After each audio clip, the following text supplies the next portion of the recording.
Bonjour mes très chers téléspectateurs. Balantinanga nyoso ya Elise BTV. Bino obozala wana toujours pour soutenir ngai. En tout cas, nazaki na besoin ya kosala direct lelo te. Nazaki na besoin ya kosala direct lelo te. Ndenge na prometaki bino que je vais faire mon direct pour na lobby. Mais ce que moi je vis aujourd'hui dans le groupe Moko ou dans Zapé membre, ça m'a fort touché. Et touché ngai makasi. Alors je me suis permis aujourd'hui, il y a aussi la direct Oyo. Et ça direct Oyo, et ça beaucoup plus de responsabilité à Bissouba maman. Quand je dis Bissouba maman, parce que papa, des fois, responsabilité ya ko boko la bana, responsabilité ya ko supporter ou eza comme éducation ya bana, et ça aura beaucoup plus et loko o concernera biso ba maman. Alors, biso ba maman, tu as vraiment la responsabilité ya makasi, tu as la responsabilité ya makasi ya ko yeba ko éduquer et puis ko prendre vraiment soin ya éducation ya bana biso. Lelo na tongo avant na bima, c'était je crois vers 7 heures. Une dame na groupe Moko o naza membre a publié vidéo ya une fille, une petite fille de 6 ans. Une petite fille de 6 ans. Mais makambu mwana wana ya 6 ans a sali. En tout cas, des fois même nga na bino o toza ba parents, tozala vraiment na courage ya kosala ngote. Mais une petite fille de 6 ans se permet de faire des choses et je vous dis que non. C'est vraiment incroyable. Et on a le bar à chaque fois, il faut faire attention. Dans le mouvement ya bana. Mouvement ya bana na biso, ndenge tozo beaucoup le bango na katandako. Il faut surveiller ka nini au moins na kokota la comme ba programme na niveau ya ba télé. C'est vraiment important. Il faut que landela ka wana nyoso. Koyeba nini mwana azotala comme programme, koyeba nini mwana azosala. C'est vraiment important et je dis et ça responsabilité à biso ba maman. Parce que biso ba maman on débat to passera plus de temps na bana na biso na katandako. Cette petite fille a fait quoi? La petite fille a pris le téléphone de sa maman. Na kati ya chambre ya maman na ye, ya ba parents na ye. Les parents sont absents, la fille a pris le téléphone, a placé juste devant elle, à se déshabiller. Je vous dis bien, une petite fille de 6 ans, a commis même pas 10 ans, a commis même pas 12 ans. Elle a pris le téléphone de sa maman, elle a placé ça juste devant elle, a placé en haut, à se déshabiller. La petite fille a se déshabillé. Ainsi qu'on s'est déshabillé, maintenant, Azui Abani Kosa, la incarnation nette sirène, je vous dis, une fille de 6 ans, vous n'allez pas croire. Azo s'est filmé hier moko. Ndenge tout le monde a rappelé na vidéo porno, tout le monde a rango na programme, na site et tout. Maintenant, la petite fille faisait ça. Elle s'est déshabillée.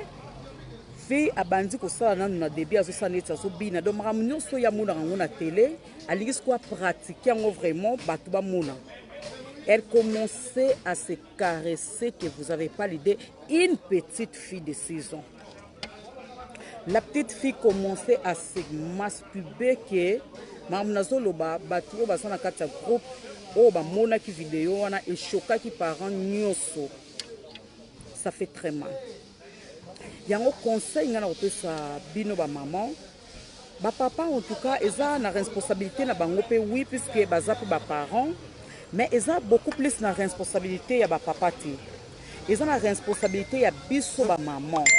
Il faut veiller à ce que l'éducation ya bana na biso est la meilleure. Il faut veiller à ce que ba programme nini mwana azotala ngona na ba télé ko veiller sur ça.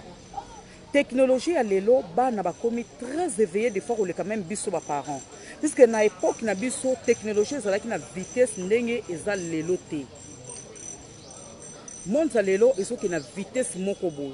bana bakomi koyeba internet bakomi koyeba banani comment informatique des fois que quand même biso toza ba parents au moins osombi télé na ndako normalement télévision nyonso so osombi yango ezalaka na ba programme ezana ba chaîne oyo des fois 2 ou 3 na chaque télé ezana ba programme oyo ezalaka uniquement chaîne ya ba porno na ba vidéo na ba banani na ba télévision wana ezalaka comment il faut somber aux code au de façon que bana et permettre de subana batalate mais ça les parents et belé basa un peu ignorant côté wana une façon bi télé à sika yezu ka ratena ye atel bana canal plus à star time atel na tel bana décodeur bazota la programme ça te rend compte que bana wana yozo mona il faut baby que yo maman ozana yo une femme de prière papa azana ye azana temps yana ya rotala ba programme wana te moi nazui chaîne wana zuba code na ye moko ate yo mona ka ozo zappé télé nani comment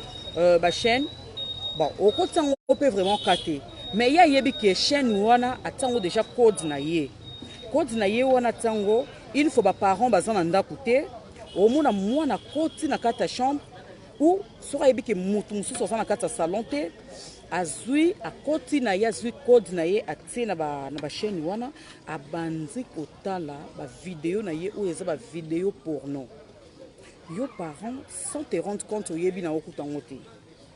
Alors on doit faire très attention une fois tu achètes la télé et puis ce qui possibilité za ozana moi possibilité ba télé lelo en tout cas za na ngol sous cherté même télévision ya $100 eza na kata chambre ya bana sala effort ya kosombela bana ata mo télévision moko ya mukie oteli bango okoti na kata ba site wana o bloquer aussi code na yo o bloquer bazan accès les sous ya kosala deuxième code te une fois yo déjà code te moi na soka ye abakisa deuxième code na ye akozala les sous na accès wana te okomela ye ke non code ozota eza correct te.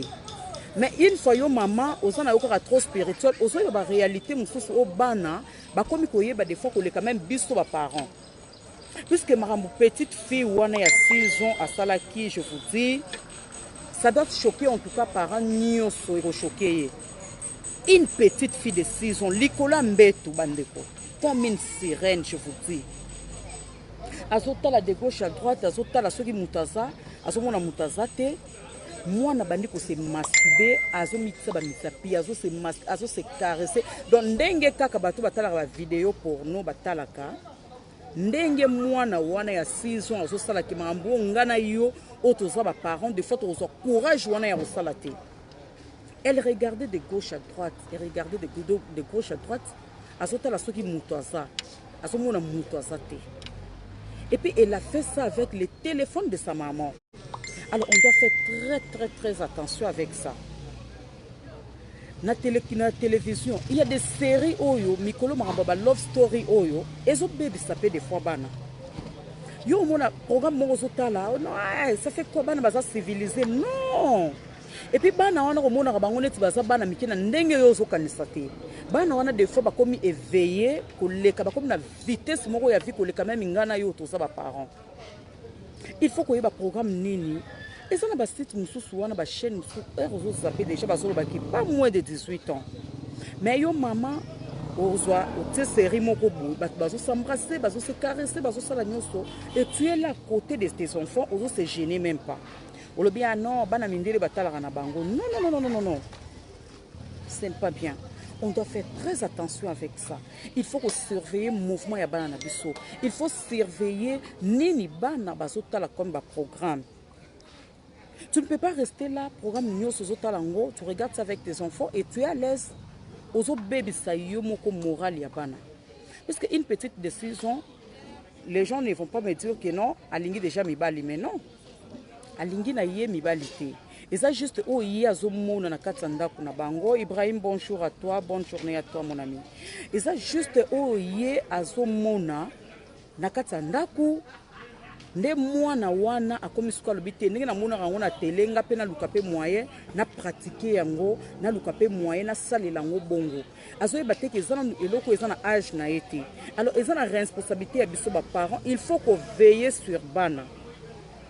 Bana wana bakoma omona yaya na leki na kata ndako o baza makila moko bango nyonso baza bana na yo mais bana wana na absence na yo ba pratiquera nyonso bango bamona ngo na ba télé bana wana omona non to mekana on essaie un peu de faire nous deux pour bango basoyi baté conséquence ya inceste bana wana basoyi baté que inceste eza déjà péché moko eza grave o ezosenga ba délivrance ya monene na vie ya moto bazana bana mikie baza ba innocent ba yebe importance ya kosangisa nzoto na ndeko na ye te. On sait que moi je vécu aujourd'hui, je vis la publication ya ndeko mama wana, ça m'a blessé. Je me suis dit non, je ne vais pas attendre jusqu'à demain pour faire mon direct.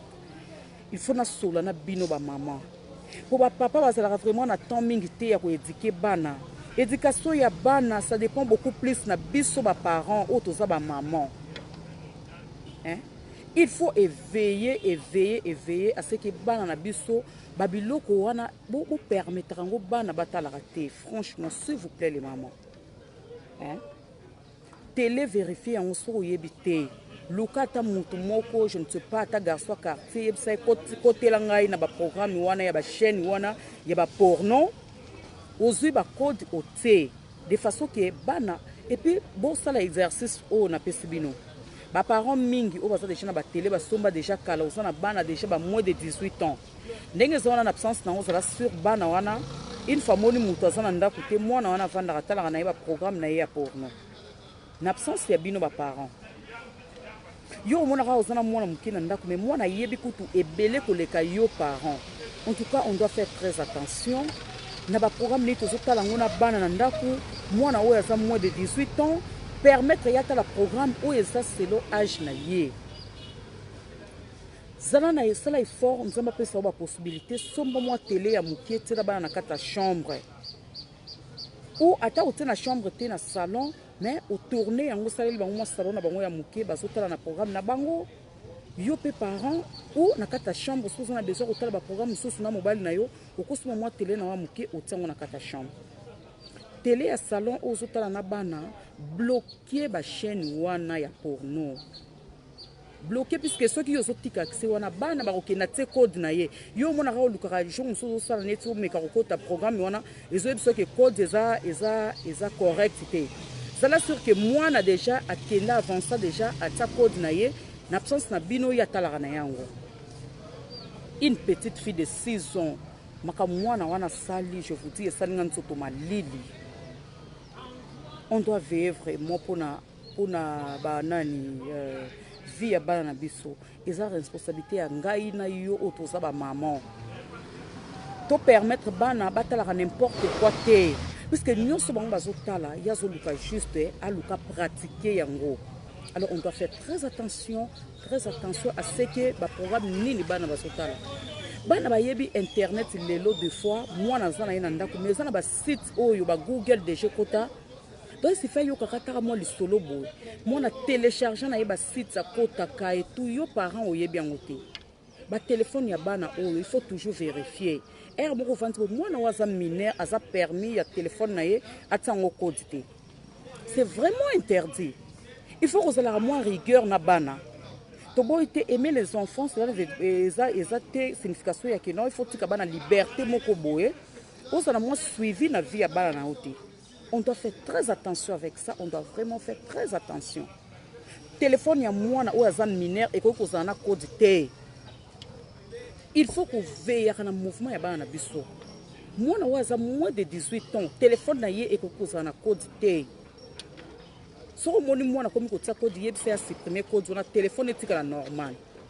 Balobi te que non ozana street so ki ndeye ni te parce que ko ma père lukela stratégie mususu oyo parce que bana lelo baleki ka biso ba parents na mayele. Mais des fois qu'on vend boy tu donnes papa donne-moi ton téléphone là ya donne-moi ton téléphone. Obandi ko kota ozotala tala ba photo na ye ba vidéo ni na tala kai ba si ba programme ni eza télécharger na kata téléphone na ye. C'est vraiment important. Moi na soka yebi ke otala téléphone et tout le temps des fois arozala na moi somo ya bana ko télécharger l'application mususu ou ko permettre ya sala mambo o ezana na âge na été. En tout cas on doit veiller sur ça so ozana possibilité mingi te na télé kaka o ozana ngona salo so tala na bana nyonso luka mutu yebi makambo ya nani ko benga bana ya ndako te benga tande ko moko ou comment au luki ba site wana je crois ba 2 ou 3 4 chaînes na chaque télé.